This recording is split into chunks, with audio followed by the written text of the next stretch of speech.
Shattered. Too unbreakable. Listen here, sweet sister. Whether you think you have one little crack or you are shattered into a billion pieces, this podcast is going to give you the resources, tools, and skills to help piece yourself back together to form a beautiful, unique, solid, and unbreakable masterpiece. You are listening to Shattered to Unbreakable, the Reclaim Podcast. Let's talk. Hello, welcome to another episode of Shattered to Unbreakable. This is Brandy Babin, and this is another little short coming to you at the end of the week.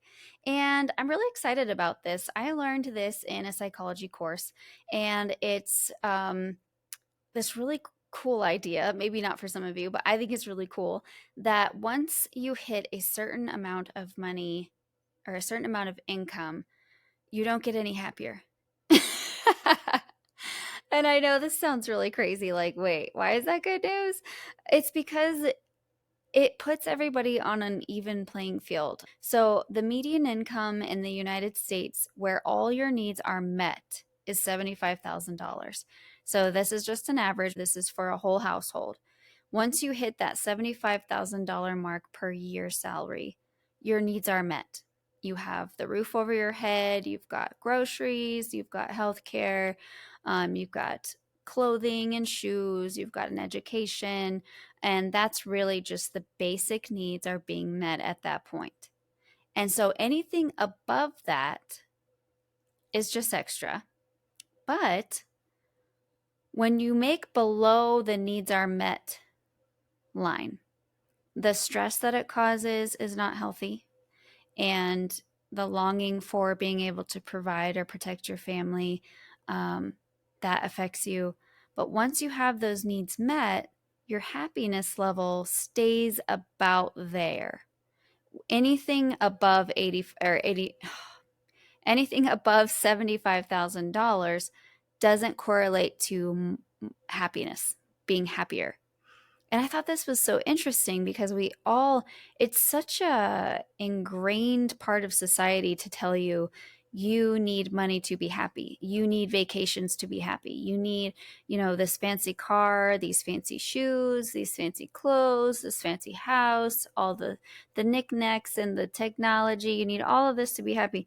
That's actually not true at all. And materialism, if you think that you need those things to be happy, actually breeds the opposite. So I have some notes I took from my psychology class because they did a bunch of studies on this. And so it says that materialism breeds depression, life dissatisfaction, low self-esteem, lack of concern for others. And then there's a tolerance factor when it comes to money.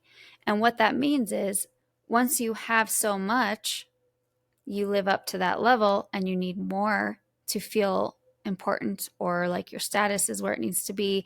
And once you get there, you need more. And once you get there, you need more. And it's this constant, like if you think about it, how it is with like drugs or nicotine or alcohol, you build a tolerance. So then you need more to feel that effect. And then you need more, and then you need more to the point where like, whoa, that's a lot. And so when you have this thing with money, you're always going to want more. If you're not satisfied at $75,000, if you're not happy when all your needs are met, and it might be different in other areas, obviously. Colorado is a high cost of living.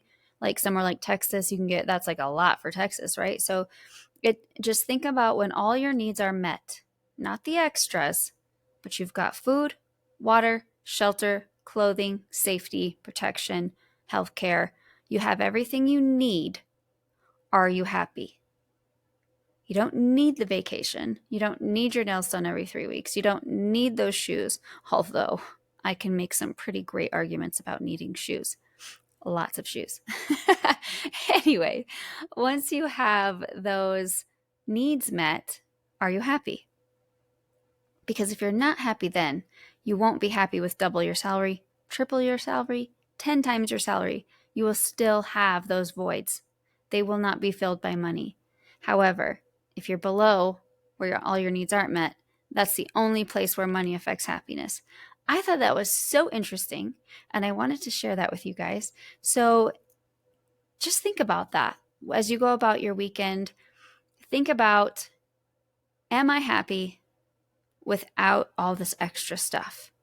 And if you aren't, time to make another list, I guess.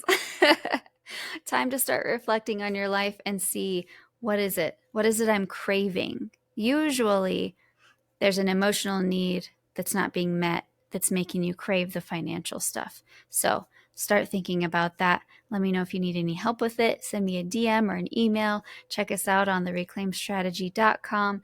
And also remember to go rate our podcast 5 stars so we can start getting some traction and help more women and children.